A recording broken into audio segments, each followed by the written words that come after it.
Episode 4. Cursed Origins. The entity in the mirror is Lily, but it is not her. Something much darker has taken her place. It wears her face, but there is no life in the eyes. The reflection shifts unnaturally, like a twisted version of the real Lily, its movements jerky and unnatural. A malevolent force pulses from the mirror, an overpowering presence that seems to reach beyond the glass. Lily, desperate to fight back, struggles against the force, her body shaking as it takes control. Her hand moves involuntarily toward her throat, tightening as though the reflection is choking her. As her vision clouds, she screams, though it's not her voice that echoes through the room. The reflection sneers, a hollow grin stretching across its face. It's in full control now, and Lily is nothing but a prisoner inside her own body. Meanwhile, the group is reeling from the horrifying discovery of Lily's possession. Tara, though initially paralyzed with fear, becomes determined to find out more about the curse that seems to be at the center of all their misfortunes.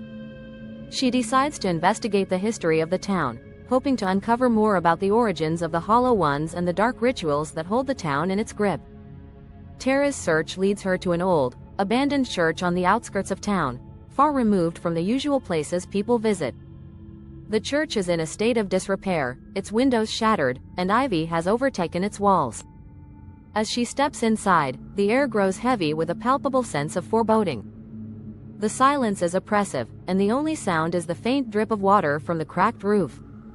Tara finds a hidden trapdoor beneath a rotting pew, which leads down into a forgotten crypt beneath the church.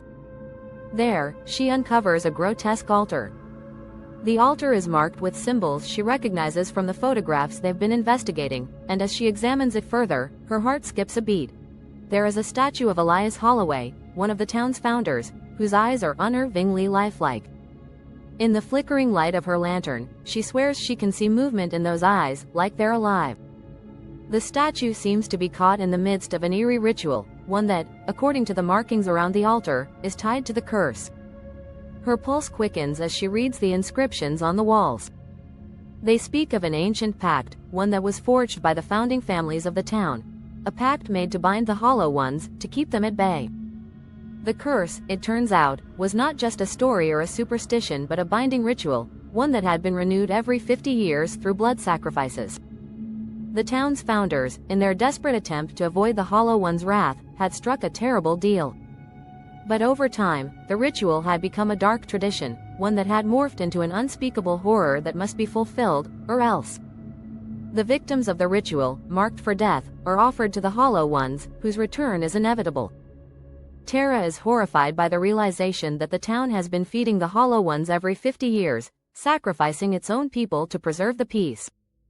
The town had been trapped in this horrific cycle of bloodshed for centuries. As she pieces together the chilling truth, Tara begins hearing whispers, faint at first, then growing louder. They come from all directions, seeming to echo inside her very mind. The voice is insidious, coaxing and sweet, offering promises of power and release. It urges Tara to embrace the darkness, to accept her fate as the next blood sacrifice. The whispers grow more insistent, darker. They tell her she is bound to the curse because of her bloodline. She is the key to breaking the cycle, but at a cost. She must sacrifice herself to end it all. Tara struggles with the pull of the voices, her mind racing. She knows she cannot escape the darkness that is trying to claim her.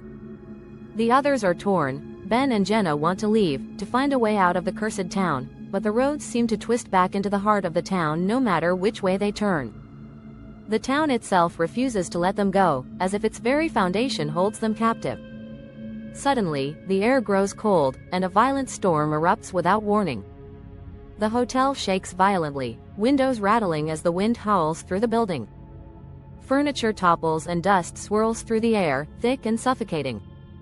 In the midst of the chaos, Avery, who had been missing for days, reappears, standing at the edge of the property. Her eyes are blank, her body stiff and rigid, like a puppet controlled by invisible strings. Her arms are outstretched, her face devoid of expression. The group rushes outside, hearts pounding in their chests. They try to call to her, but Avery does not respond. It's as though she is no longer herself, her body a vessel for something far darker. And then, in the most horrifying moment yet, the town itself seems to speak. The ground beneath their feet cracks open, the earth groaning with a deafening rumble. From the depths, dark figures begin to emerge, their forms twisted and grotesque. The hollow ones are waking. The storm rages, and the group is left standing at the mercy of an ancient evil. The town, with its hidden past, is no longer just a place, it is alive, and it demands its sacrifice. The curse has begun to unravel, but with it, the horrors that have long been contained are now free, hungry, and more terrifying than ever. To survive, they must confront the darkness head-on. But will any of them make it out alive? Or will they become just another chapter in the cursed history of the town?